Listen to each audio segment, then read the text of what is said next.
Welcome in, everyone. We're going to run through enrolling and re-enrolling students in CISDM. So I'll just do a quick demonstration and walk through here.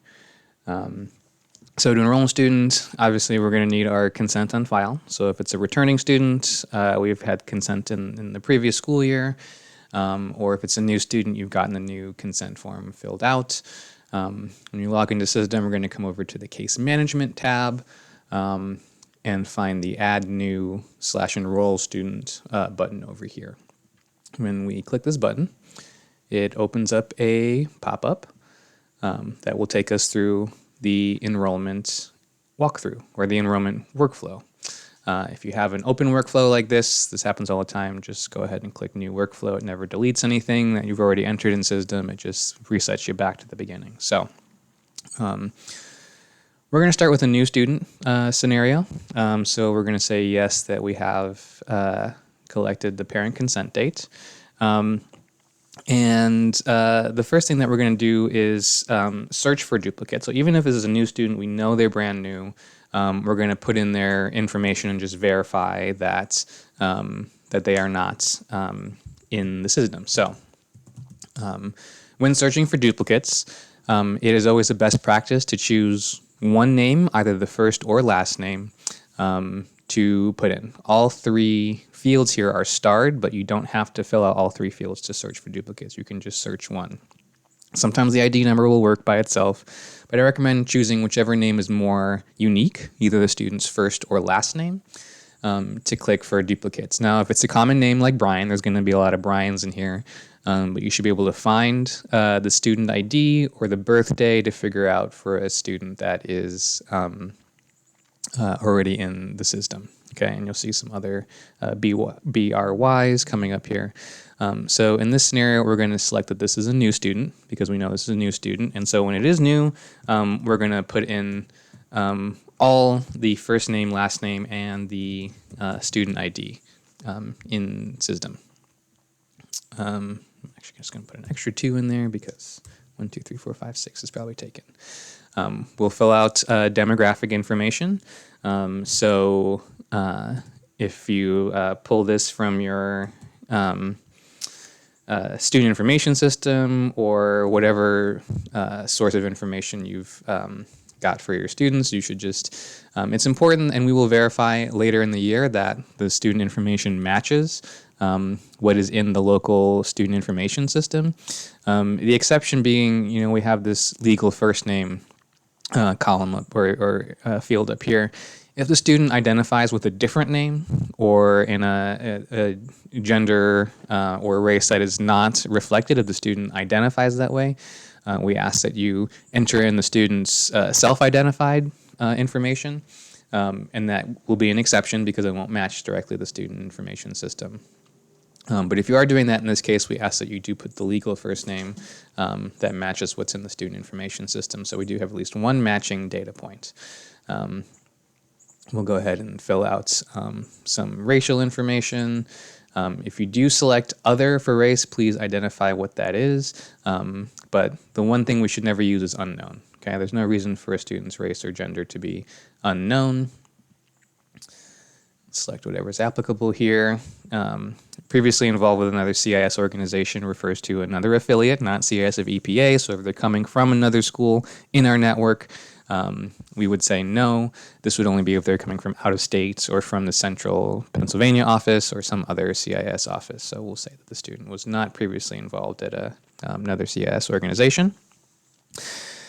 For the original enrollment date, we can just leave this blank. This field actually dates back to when CISDM in its current form was created. So it's only really relevant for individuals who were enrolled in CIS prior to 2017 or 2016. So for now, we can just leave that blank. If it's a brand new student, you can put that today's date of enrollment would be the original enrollment date in CIS, but it's not an important piece of information, so you can skip past it. Here we will do the student address, and so 18102 is our, let's see, call it North 12th Street. And it'll pull this up, and you always have to click verify address. So when you click the zip code, it will open up and it'll fill out the other information from the zip code and kind of walk you through that. Go ahead and verify that the address is correct and looks correct. Sometimes, with boroughs and things, it can be a little bit different, but it should be pretty straightforward to enter the address information. When we get to the student contact information, this is information for the student themselves. So not parent information, not guardian information, but student contact information themselves. So a student's personal cell phone number or a student's personal or school email. All right. This is information that we should be very careful with if we're going to enter it into CISDM. Once things go into CISDM, they are searchable by other case managers, administrators, and in our affiliate, in the state office, and in the national office. So I really only recommend putting in student contact information if you have an agreement with the student and it's clear that they're okay with being contacted via their cell phone number or personal email. Typically, that might only happen with students who are in, the upper grades of high school, looking forward to, the alumni program. The alumni coordinator might want to have access to this. So if we're looking for littles, if we're at elementary school and middle school, I would just recommend putting no, that we're not going to contact them by text and we're not going to contact them by email. This is just a general rule, and so if that's the case, we don't have to enter in any of the information. If we did say it was okay to contact by email, then we would have I have to enter in an email address. And again, this would then be saved in CISDM and searchable, usable, accessible by other folks. So just keep that in mind when we're dealing with sensitive student contact information here. So we'll go ahead and click Save and move on. So at this point, a new student record has been created with that student's name, their ID number, and that basic identifying demographic information. Okay, so if at any point the workflow fails, you get interrupted, it closes, or the last page doesn't save, which happens a lot of times, everything we've entered in the first page is already saved and in CISDM. So that record has been created. Moving on to the second step here, we're going to add a new parent and guardian consent. Please review our consent processes this year. They have been updated. And don't worry about these errors as we go through, but basically the consent begin date should be the date that the parent signed the consent form. So if it's this year, even if they signed it over the summer, even if they signed it back in July, please put in the date that is on the paper or digital consent form when it was signed by the parent. The consent expire date will be the last day of June, or it will be June 30th of the last year that the student will be in the building. So another way to think about this is to think about the student's graduation or promotion date, promotion being moving from elementary to middle school or middle to high school. The year of their promotion would be the year that we put in for the consent end date. So in this scenario, we'll say it's going to be 6/30 of, let's say, 2030, right? So let's say we're going in an elementary school. The student is a 6-year-old student, so they're going to be in this elementary building until 2030 for the next 4 school years. When it comes to media consent, there is a box on the paper consent and on the digital consent where parents opt in or out of media consent, that is the permission to use their picture. If it's empty on a paper consent form, we're going to select no, unless you've had a specific conversation with that parent and updated their consent information for them to elect yes. It is a opt-in part of the form. So if they leave it blank, then they will have essentially opted out of media consent. Okay. When it comes to uploading consent, we are going to upload new consents when we have them. You should have a digital copy either from a PDF of a scan or a picture taken of a paper consent, or the PDF download from Jotform to upload the consent. So we're going to click yes, and we're going to upload, click browse, and it'll pull up we can go ahead and find the file and upload it in there. For now, I'm just going to put no because I don't have a consent to upload, but everyone should have yes, a consent is uploaded for new consents. When we do the re-enrollment and we have an existing consent, you'll see how we handle that in the future.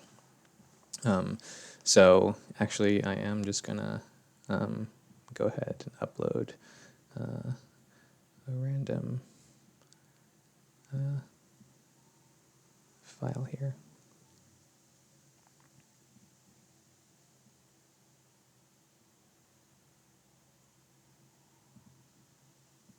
Okay. For a parent and guardian, this will be the contact information from the parent who signed the consent form. So for a new student, we're going to have to click the Add New button like I just did there. Let me back out of this for a second. So we'll click on this empty field, the search bar. If there were contacts entered for the student, they would appear here, but since it's empty, we're going to click Add New. And then we're going to put in the contact information for the parent. You can just pull this directly from the signed consent form. Indicate the right relationship, indicate if they are the legal guardian, and then my recommendation is to use one point of contact information, probably the one they put on the consent form when they signed it. So if that's a cell phone, go ahead and put the cell phone. You do not need to put out, even if the family listed cell phones and home phones and work numbers, just use whatever point of contact you've had success in reaching with the parent, or what do you think will be the most likely way of reaching the parent. For our purposes, this is important to save that there was a contact entered for the student, but very rarely are we using CISDM, I think, to find parent contact or guardian contact information. So not as important to be so complete here, but we will save that, and then we will see now the parent's name listed there. So you see the error went away because I did get the consent dates figured out. Now we see a green consent line with the student ID number, the consent begin dates, the consent end dates, and that we have a file uploaded. We click Done to move on to the next step. We'll see a student contact here, so that contact information that you entered for the student will appear here, if any. If you selected no, both of these fields would be blank. And then we also see the parent that we entered. This is a place where now we can add new contact information. If you wanted to add an emergency contact, or if there's a split household, a shared custody kind of situation, you could add the other guardians or parents in there if you need to, but we only need one to meet the standards of CISDM. So whoever it is that you're most frequently contacting, who is your primary point of contact, that should be the person that we've entered in here. We'll click Done to move on to the next step, and we'll come into the referral. The referral is, how we collect referrals in a lot of different ways. Some people have Google Forms, some people use our paper forms, some people just get stuff via email. So however it is that you track referrals, just use that information to put in for the student. So in this case, the referral date can be really any time because, the student, let's say, was referred back at the beginning of the school year. We didn't get consent until the first week of September, and that's fine. We'll enter in what the referral reasons are. And then I recommend putting in a referring party name and their referring party. Okay. Contact information, again, is not required here, and kind of slows down the process if you're having to go through and look up everyone's email addresses and stuff sometimes. So you can leave these fields blank as long as we have a name and a position for that individual. When it comes to referral notes or case notes at any point in this process of the enrollment workflow, you are always welcome to put in notes. Referral notes would be like if there's anything else known that really didn't fit into the reasons that we have here in CISDM to choose from, that the student was referred, you can put that. Any other background information, let's say that we know the student's family is going through a divorce. Okay, so you can put these notes in here if there's any extra, information that qualifies the referral, but it is not required. When we click Save, now we'll see this entry appear down here, and with all of our steps, we can edit things. If you click the three dots next to the new lines are created, that's the case with the consent form and with the student contacts and with the referral summary here. You can always click the three dots and edit or remove them if you've made a mistake or want to change something. We'll click Done to move on to the next page. Now, this last page is the most important page of the enrollment. It is where their enrollment year for this current school year is created.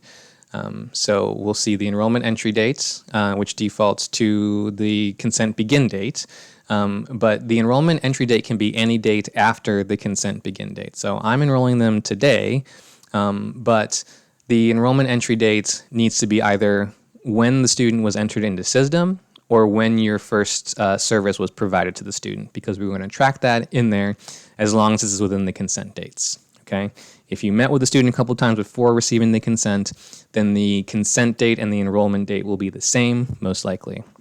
If you had the referral, sat on it for a while, got the consent form, and still had a week or two before entering the student, that's also fine. And then it's probably better to have the enrollment entry date be closer to when you're actually working with the student. So in this case, I'm going to say that I started working with them yesterday, even though I'm just getting to it, entering them into CISDM today. So my enrollment date is within my consent, my approved consent dates, and it accurately reflects when I started working with the student. This is important because there are certain things like the check-in timer in CISDM that use the enrollment entry date to determine how long the student has been on the caseload. So if you don't want to consider the student having been on the caseload for 3 months, don't put their enrollment entry date to be over the summer, unless you worked with them continuously throughout the summer for whatever reason. Moving forward, we'll go to school. We'll enter in the grade. Homeroom teacher is nice if you can have it, if you have it readily available. Same with living situation if you know it. These are really things that if you only enter them if you've found them out already. There's no reason to stop or not work through this workflow because you have to ask these questions. We can always update this stuff later. So if there's a living situation change that you identify, or you learn about something about their public assistance, you can put that in a later date, but it's not required here. When it comes to initiatives, these are actually categories that we put in. CIS of EPA we put in here. LEAP is an attendance outreach program. We have, United Way Family Case Management. So we've had different programs in the past. These are largely tied to specific grants. So you'd only put an initiative if you had that initiative in your building, and you were made aware of this with your director or your supervisor. So for the most part, we don't have a lot of initiatives going in, and you will know if you have to enter an initiative. The last step here is to assign the case manager. Our students are going to be case managed if we're entering them in CISDM. We do not put non-case managed students into CISDM. And then we can assign ourselves as the case manager. In this case, I won't appear here as the case manager. Our students are not being engaged by re-engagement coordinators. These are not positions that we have at CIS. So for every student re-enroll, this answer will be no. And you do not need to worry about creating the email. That would be if you were notifying another case manager without having talked to them, and it would send them an automated email from CISDM, but we don't typically do that. So everything is filled out here as clear as we can get it, and so we click Save. And now when we click Done, we'll see in CISDM here that Brian Phillips, his record has been created, and his needs assessment and support plans are ready for entering. Okay, so that is enrolling a new student. Now let's say that we are going to re-enroll a student that we've had previously on the caseload. I'm going to delete this enrollment for demonstration purposes. I'm just going to remember that we're at 1, 2, 2, 3, 4, 5, 6 as the student email. Okay, so we're once again going to click Add New /Enroll Student to get this workflow started. It's going to ask me if I want to create a new workflow again. I'm going to do that. So this is a re-enrolled student. We had consent in the past, so we're going to go ahead and use that. We're going to click Save to move forward. And now here's where check for duplicates becomes really important for re-enrolling students. all the information we entered in last time, or last year in most cases for students we're re-enrolling this year, is still in there. We don't need to re-put it in. We don't need to look it up. We can just verify it. So we're going to start with Brian, and we're going to see Brian Phillips here. Comes up to the top of my list because I don't know why, but you might have to go again, like search through the list if it's a very common name, but you should be able to match the ID number or the birthday to figure out which student that is that you're looking for. So here I click on Brian, and everything I entered in has filled out already. You'll see for some reason the CISDM ID is importing into legal first name. I'm going to delete that. But from here on out, you're just basically verifying everything for the next couple of pages. So verify that the demographics look good, the address is good. You're going to have to re-verify the address. Simple click, just click it and make sure everything looks right. Let's say that I knew the student's email changed, so I'm going to go ahead and click no, that we're not contacting that student by email, but we'll keep the email in system here. So we verify that. That is correct. Now we come into consent time. Okay.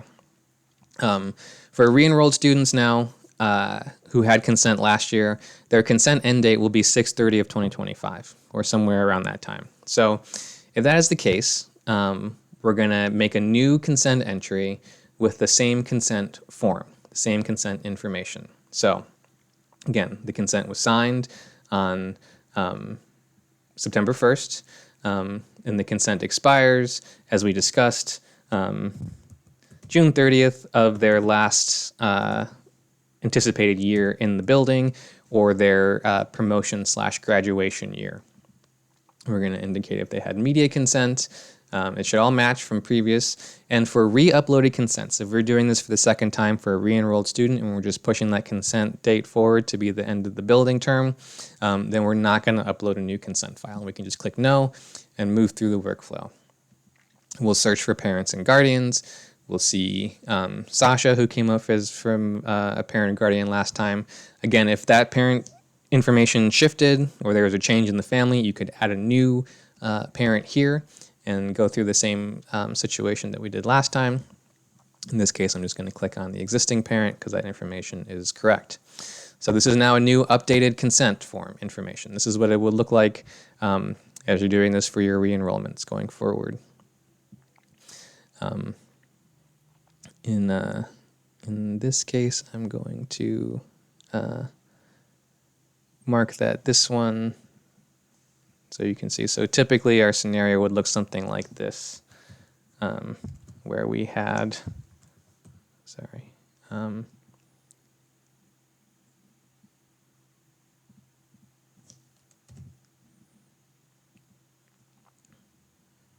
all right, so we had a consent signed last year. The sign date was put in as 9/2/2024, and it expired at the end of the school year because that was our process and our protocol last year. But I have essentially now updated the consent information to match this year. Okay, so again, I'm just going to go back, and now that I see this, I want this consent begin dates to match, and they should.